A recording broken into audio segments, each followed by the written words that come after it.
little cooking adventure really like took me through a lot of random points in the game, and it was just a nice refresher of like how the game used to be played. Uh I think now with how the game is, it's very easy to just overlook these things.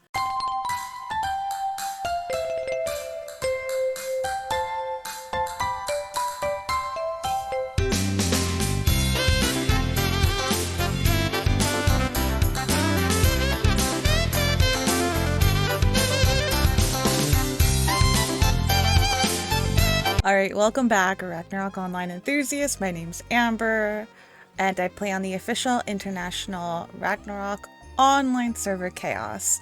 And I know this is a very late video. This is the 7th and final video of the 7 days of Christmas in Ragnarok Online. You know, there was just a lot that happened that prevented me from making this, but honestly, it was mostly laziness. So, I thought it would be a cute idea, recommended by a guildmate of mine, to cover the crafting of food in Ragnarok Online. So, cooking. I had no idea that this was a thing until it was brought up. So, if you notice, this is the first part of cooking, is crafting a chef hat. Maybe there's a better way to do this. No one was selling them.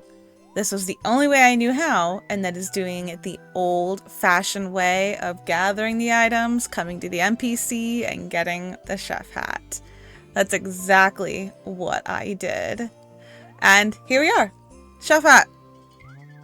And that's the first thing we need. You have to have the chef hat in order to proceed and craft cooking items. Now, we have the chef hat.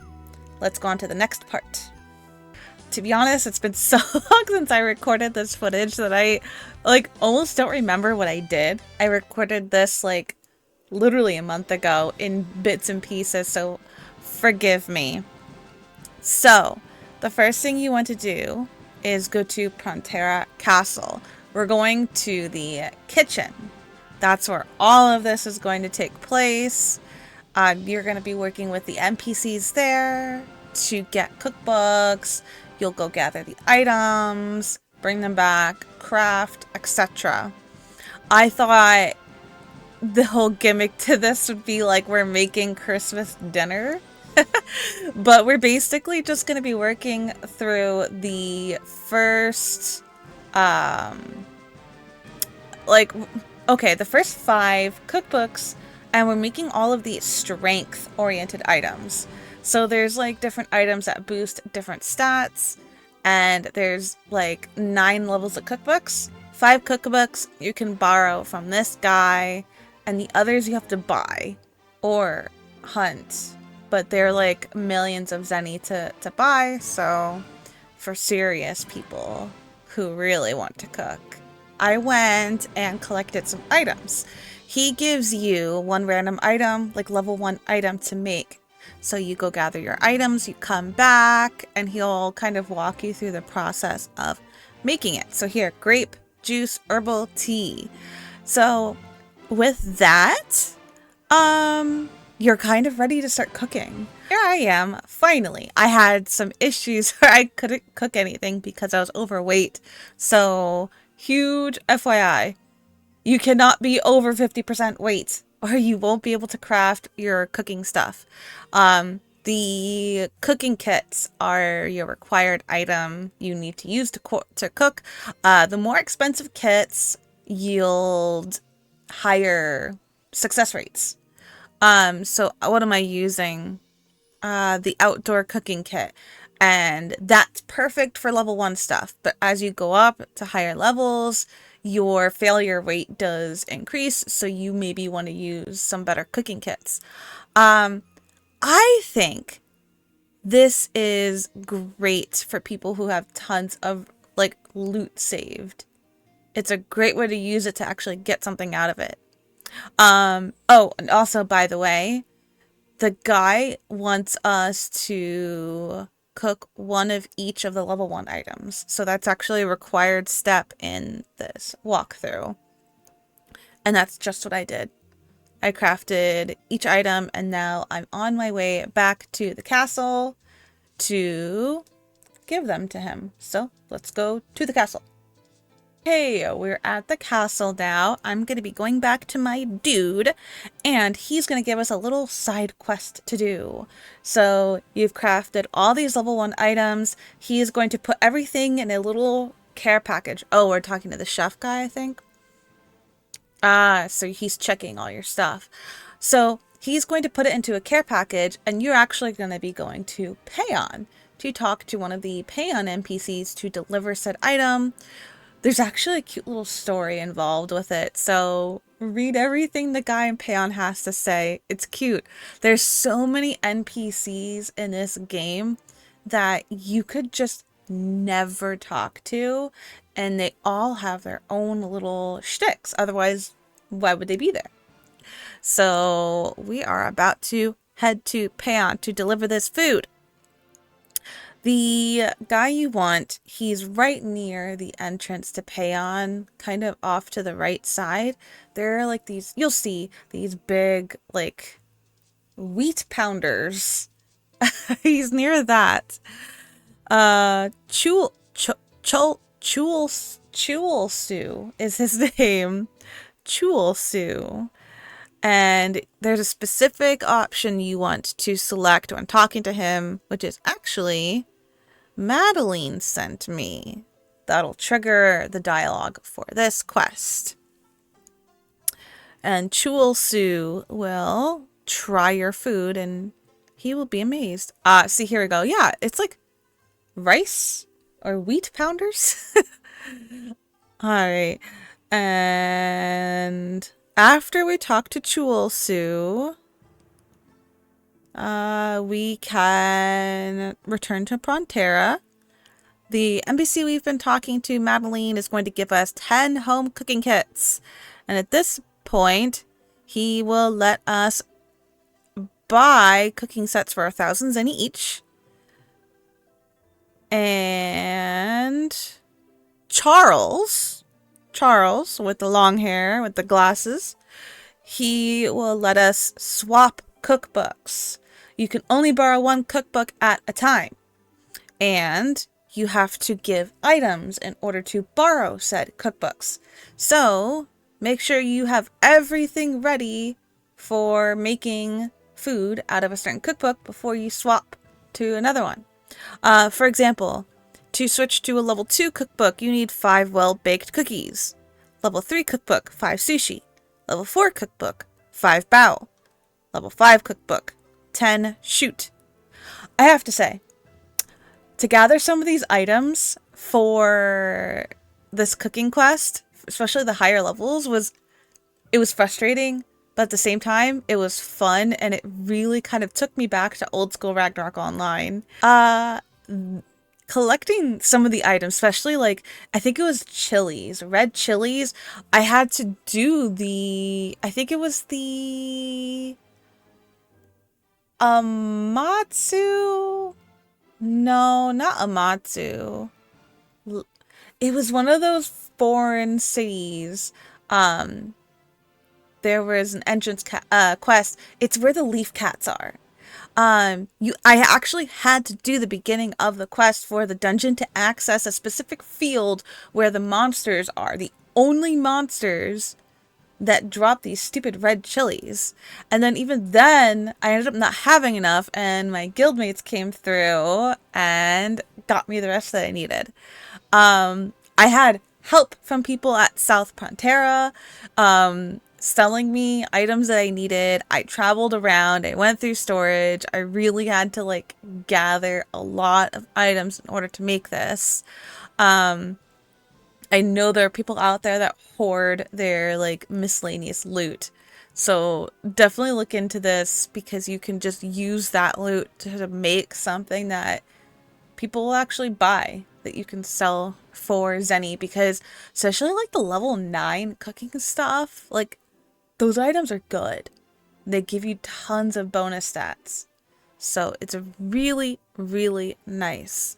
Um, so what I'm doing here is I'm switching to the next cookbook. I gave him the items I have. So you could see I have everything in my inventory. Um, I actually went outside South Frontera once I was finished with this, and I dropped everything, and some guy came along and he snatched it all up. So please enjoy. Um, a lot of herbs, piece of cake. If you're an old school player and you just returned to the game, you'll probably have a lot of these items. And then a lot of them you can buy from NPCs. Like the potatoes, carrots. There's like a vegetable NPC in Prontera that I was like going back to again and again and again, buying this. And then the sushi. I actually need the sushi in order to change to another cookbook. I had to go do a random sushi quest in Amatsu where I had to talk to this sushi guy. I had to bring him a certain item and he gave me sushi. It was fun. Like this little cooking adventure really like took me through a lot of random points in the game, and it was just a nice refresher of like how the game used to be played.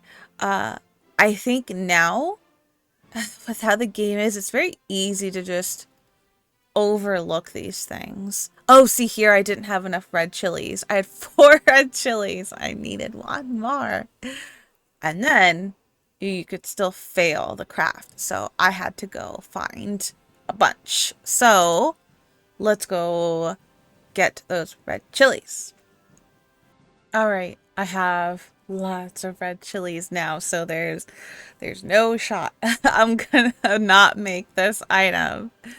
Um, I even to get like the shoots that I needed to trade for another cookbook, like I went to I think it was 2 maps to the west of Prontera, where the elder willows are. If you go to the center, there's a big tree and blue plants spawn there. I literally just sat there for half an hour just camping blue plants. If that doesn't take you back, oh my God. Like, damn. Like, way back, the struggle was real. All right, so here I am. You have to enter in the number, like, of the cookbook you're returning, and then you have to enter in the number that you want to receive back. So that's just what I did. I got my level 4 cookbook, and now I need to go get the items to make the next thing, which herb marinade beef. Let's effing go. Okay, I'm finally making that herb marinade beef. I actually failed, so I had to go into storage, get more things. Oh my God, that's another thing that I found out while doing this. So shout out to Hamster. He gave me a bunch of items, and included in that were these like Kafra cards. Never heard of them.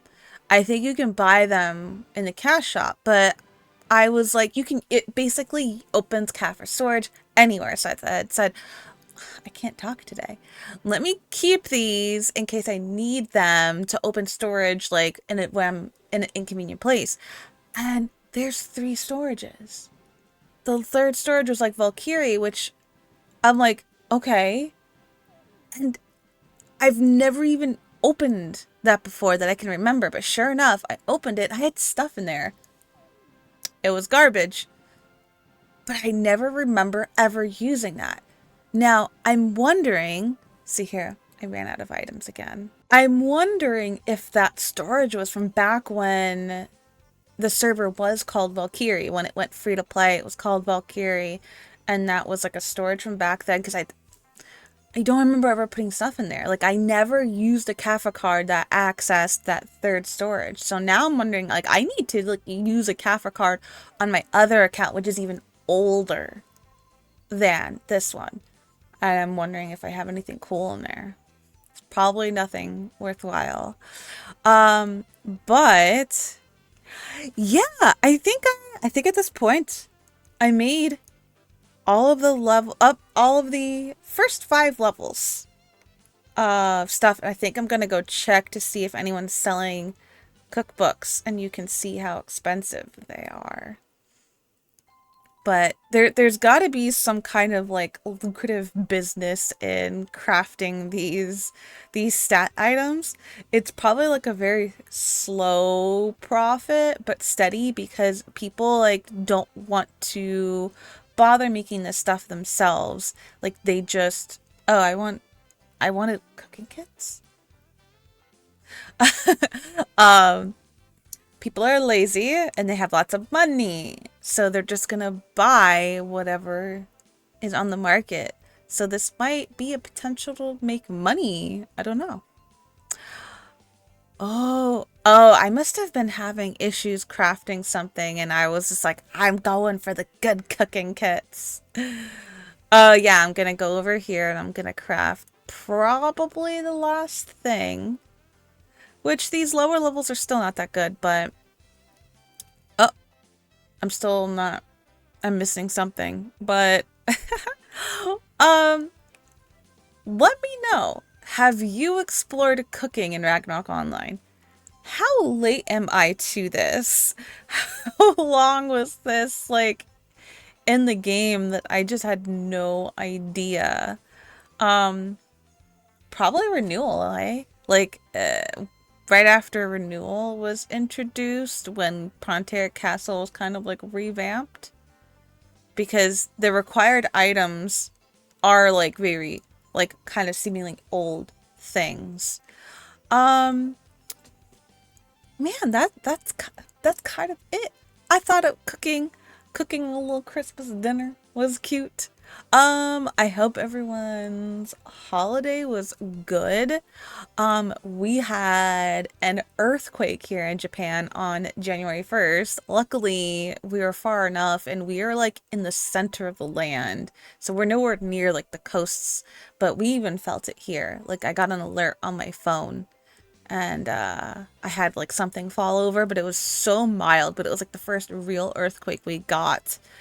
But I didn't do anything crazy for Christmas or New Year's. I kind of just chilled at home. We got chicken from Family Mart, the convenience store. It's like a whole thing to like eat chicken on Christmas here. And then there's other like traditional little like New Year's treats that a lot of families that I talk to ate. But yeah, New Year's was good. Sorry for the huge break in content. I've done it before where I've gone like 3 weeks without uploading. Sometimes I get overwhelmed, I get burnt out, I get lazy. You know how it is. As for the next RO content videos that I want to do, um, I really want to keep going with the storyline quests. Um, the Royal Banquet, Terra Gloria, etc., etc., because there's a map that opens up that I really want to go level at with my ranger. So, look forward to that. And honestly, if anyone has any requests for content, if there's certain things you would like to see, another video series I would like to make is like a speed run of Archer. I've just been wanting to level like a baby Archer, so I might do that and just show you guys where I would go. Um, but that's it. I hope you enjoyed our little cooking of Christmas dinner. And oh, if you check the video description, we have a Discord community and 2 guilds. We are a bunch of really, really active players that are focused on party play in Ragnarok Online because there's a big lack of it. If you are a new player, if you are a returning player, if you're a current player, and you just want an active community of people to play with, join our Discord, join the guild if you want. There are people always in voice chat, always chatting. Anytime you need help, you just post in Discord. I post there also, and there's so many people that are so knowledgeable about the games. I have a whole group of people that I assigned like little like mentor statuses to. They are super helpful. They're more helpful than I am. So all the info you need is in the description. There's an invite link. Please join. Our little Discord community is just booming right now. There's people joining all the time. So with that, that's all for today. Hopefully we'll get another video out soon. But thank you, and I will see you next time. Bye bye.